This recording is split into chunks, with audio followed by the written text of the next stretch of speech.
Seeking to swoop in on past successes with Aria of Sorrow and Portrait of Ruin, the PSP has procured a handheld candle whipper of its own with the Dracula X Chronicles. While Nintendo's titles have taken the series through interesting and creative tangents, the Dracula X Chronicles sticks to its remake roots with a mashup of tried-and-true gameplay elements and a new face for the new millennium. Beauty may be skin-deep, but under the new facade lays a timeless formula for fun that simply doesn't age.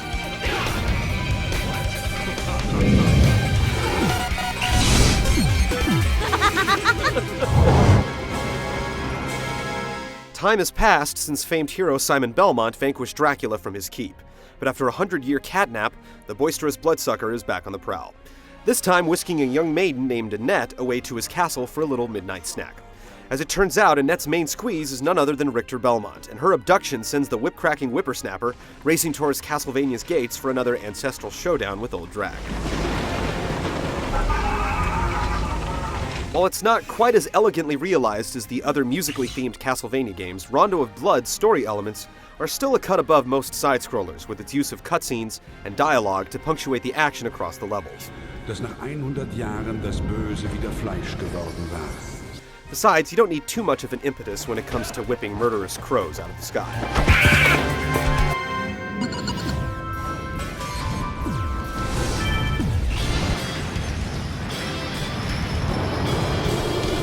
Despite a graphical makeover in 3D, Rondo of Blood is still built on the premise that fans of the series know best: pure old-school side-scrolling action.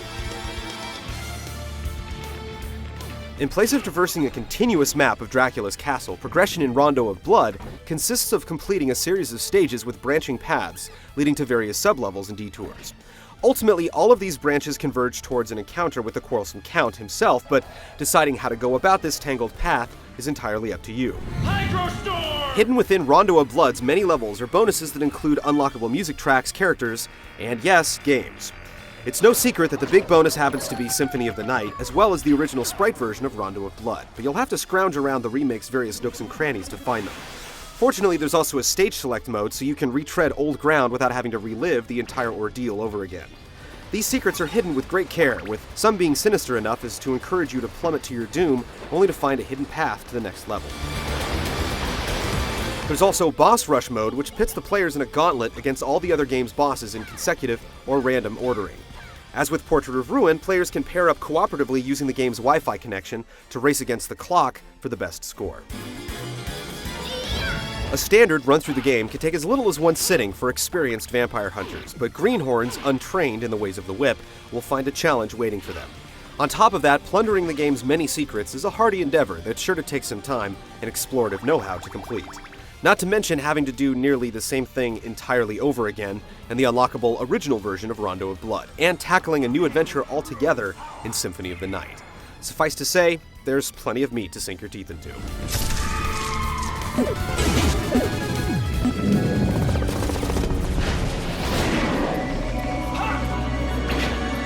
The levels in Rondo of Blood aren't the only thing old school about the game. The controls fall very much in line with the old Nintendo classics, where it's more about carefully timed jumps and whip cracks than fancy familiars and frivolous magic spells.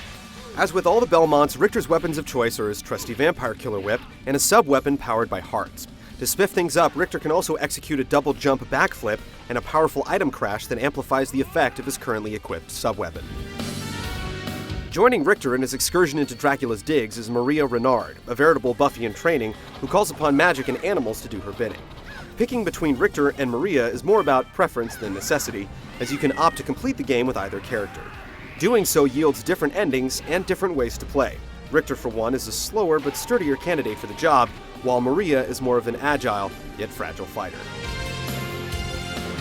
Series purists that prefer pixels over polygons may be set aback by a certain slowness with the remake's 3D graphics, but the overall control scheme of the game strikes a good balance between old-school mechanics and a snazzy new look in its 2.5D presentation. In addition, the ability to switch freely between Richter and Maria adds a sense of tactile variety to keep the game from being stale. It's a slick condensation of all the things that make the old and new Castlevania games memorable. And for a 20-year-old system, it still does its job at getting the blood pumping.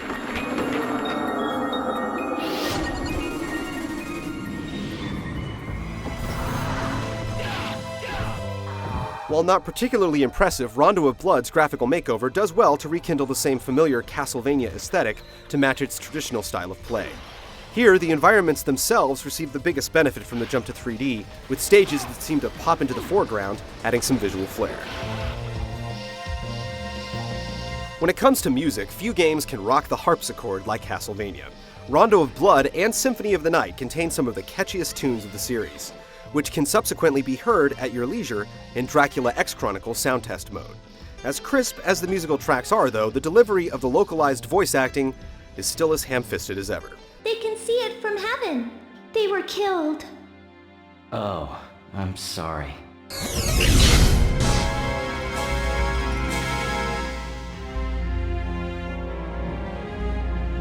Rondo of Blood may not bat too many eyelashes on its own, but as a compilation, the Dracula X Chronicles is a smart package of everything good about the series, down to the last crumb of skeleton dust.